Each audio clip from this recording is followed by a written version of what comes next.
Então Jesus pede três coisas. Ele pede proteção, ele pede santificação e ele pede mais conhecimento de Deus, a sua igreja, representada ali pelos seus 12 apóstolos. Por que Jesus estava preocupado em pedir que Deus protegesse a igreja incipiente? Porque ele deixando o mundo.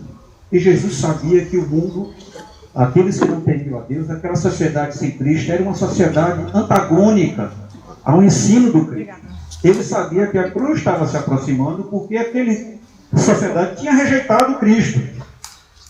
E ele tinha plena ciência que os apóstolos e a igreja sofreriam muitas dificuldades no decorrer da sua existência. Já no capítulo 16, ele trata dessa questão da perseguição, avisa-os que aconteceria isso. Haveria uma relação de dificuldade com o mundo.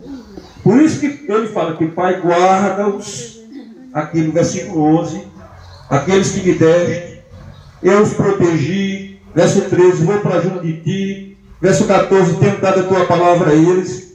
Guarda-os porque eles não são do mundo, como eu não sou. Não peço que os tires do mundo, e sim que os guarde do mal. Verso 16, eles não são do mundo, como também eu não sou.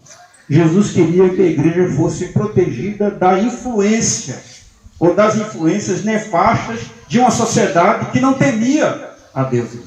E assim tem sido, até hoje será até a vida de Cristo. Ok? Essa preocupação de Jesus com uma sociedade que poderia afetar o povo de Deus, irmãos, tinha duas razões aqui no texto. A primeira, que ela era antagônica a Deus, e o como a gente falou. A segunda, irmãos, porque essa sociedade, ela é governada por um princípio do mal. Não peço que os tire do mundo, e sim que os guarde do mal. Esse versículo tem sido entendido por alguns, que os guarde do maligno. A igreja tem dois inimigos básicos aqui. A própria sociedade, que pensa diferente do povo de Deus, em todos os aspectos. E um princípio do mal representado pelo maligno, irmãos, que trabalha junto e através dessa sociedade. E esse mundo contra Deus e esse maligno, irmãos, eles vão trabalhar para nos afastar de Deus. Por isso que Jesus fala, eu guardei os teus apóstolos, só um se perdeu, o filho da perdição. Jesus os protegeu para que o mundo e o maligno não os arrebatassem de uma relação profunda com Deus.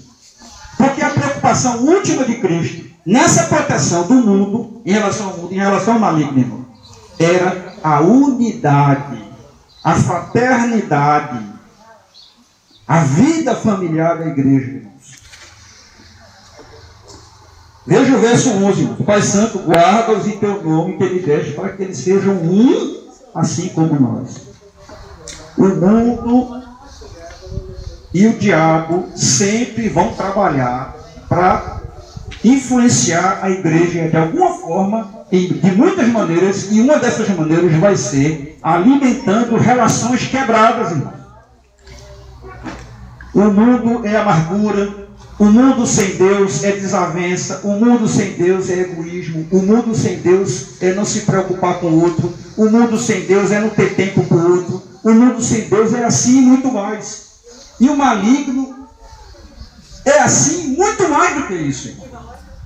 Então Jesus pede que a igreja seja guardada do mundo, da influência do maligno, porque na nossa vivência com essa sociedade tão diferente de nós, na forma de entender as coisas e a Deus e na nossa relação com Ele, nós somos suscetíveis a sermos influenciados por esse mundo diferente e por esse maligno.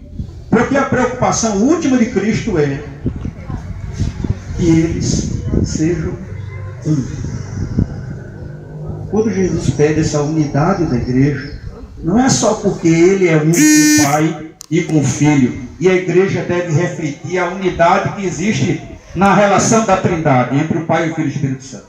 A Trindade, Deus Pai, Deus Filho, Deus Espírito Santo, que Deus é em essência. É a base da nossa relação com os outros. Mas não é só por causa disso que Jesus está preocupado com a unidade. É porque nós precisamos dessa unidade. Muitas pessoas que estão na igreja e que vêm para a igreja, vêm com a vida familiar absolutamente destroçada. E vocês que são mais experientes na vida, vocês que são pais e mães, que passaram por tantas coisas, que amadureceram mais rápido do que os adolescentes, as crianças, os jovens aqui, vocês sabem que desorganizou uma família, desorganizou um ser humano. Uma pessoa, quando entrega a sua vida a Cristo e vem de uma família desorganizada, ela vai, através da igreja e através de sua relação com Deus, tentar reorganizar toda a sua existência. E você sabe que não é fácil essa reorganização. Por isso que existe ainda muitos membros de igreja que, apesar de um bom tempo no meio do povo de Deus, ainda dão certo trabalho para a igreja e para a liderança da igreja. Porque não se organizaram ainda de fato dentro de si, plenamente. Irmãos. E ele pede santidade aqui no versículo 17. Santifica-os na verdade. Ele pede santidade, que é uma vida de obediência, de compromisso com Deus, de semelhança com Ele, porque a essa igreja foi dada uma missão. Ele fala isso aqui. Assim, santifica-os na verdade. Assim como tu me enviaste ao mundo, eu os enviei. Ok? Então a igreja, ela tem um compromisso uns com os outros, mas ela tem um compromisso de serviço, de missão. Como eu enviei os apóstolos, meu Pai, esses 11, como o Senhor me enviou a esse mundo, eu os enviei a esse mundo. E automaticamente ele se referia à igreja como um todo. A igreja não é um fim em si mesmo, irmãos. A igreja é fonte de alegria, a igreja é fonte de reestruturação da tua vida, a igreja é fonte de paz, de afetividade, mas ela não é somente isso, ela é uma missão. Pai, santifica-os, porque como eu fui enviado por ti, eu agora estou enviando-os. E eles precisam dessa semelhança contigo, para que o mundo possa ouvi-los e respeitá-los, e para que o Espírito Santo derramar e derramar sobre eles, possa usá-los poderosamente, como se derramou sobre mim e me usou. Qual é a grande crise da igreja evangélica no Brasil, irmãos? Falta de credibilidade. Falta de santidade na membresia dos pastores. Pastores, graças a Deus não todos, obviamente. Pastores que têm se transformado em verdadeiros lobos das ovelhas. Irmãos.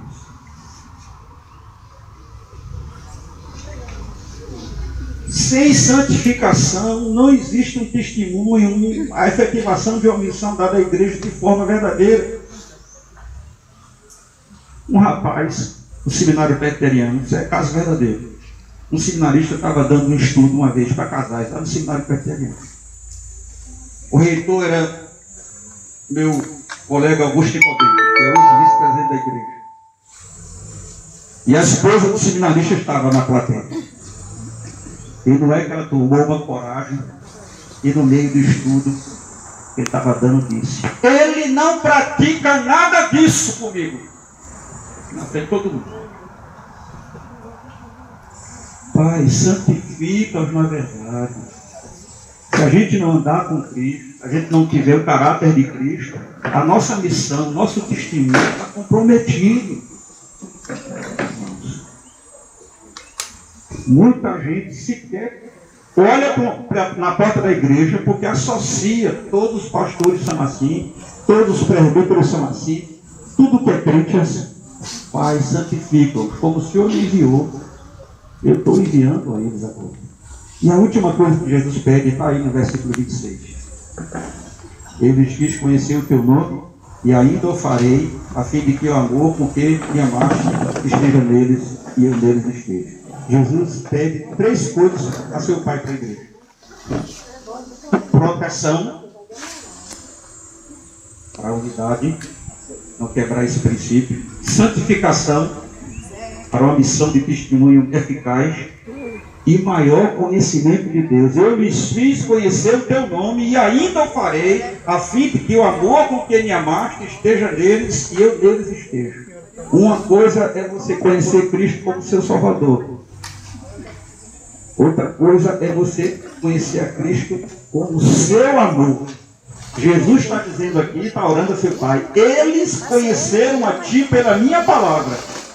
Agora eu desejo e oro, Pai, para que esse conhecimento se aprofunde ainda mais.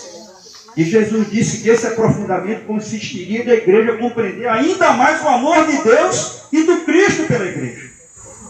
Irmãos, Jesus sabia que a igreja ia passar muitas tribulações, muitas perseguições, muitas pressões da parte do maligno da sociedade, muitas lutas internas nesse processo de conhecimento de Deus e nesse processo de santificação. Nós precisamos entender que Deus nos ama. Não tem sentido você carregar um peso de culpa que você carrega. Você foi chamado, diz o Cristo, para conhecer um Deus que ama. Obviamente que esse amor quer ajudar você a vencer essas coisas que você precisa vencer na sua vida. O amor de Deus não é um álibi, nem uma permissão para você tratar a sua relação com Deus de forma negligenciosa.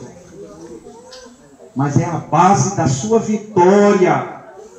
Se você se sente profundamente amado, você tem forças para enfrentar todas as lutas internas. Há muitos anos atrás eu estava assistindo um programa de televisão, Roda Viva, se eu não estou me enganado. Aí a entrevistadora estava entrevistando um psiquiatra. E o psiquiatra falava, e isso me veio à mente agora. Ele disse o seguinte: uma criança amada,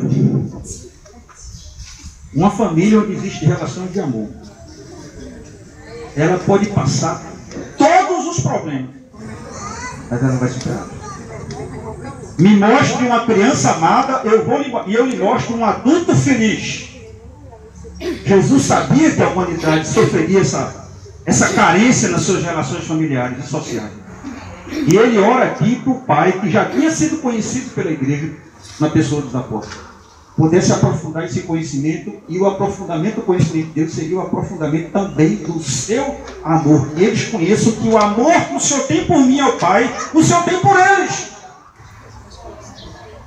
Então, se você quer viver em unidade uns com os outros, se você quer ser igreja que cumpre missão, com vida piedosa, de santidade, se você quer ser igreja cristã verdadeira, você tem que agarrar e crer nisso, meu Deus.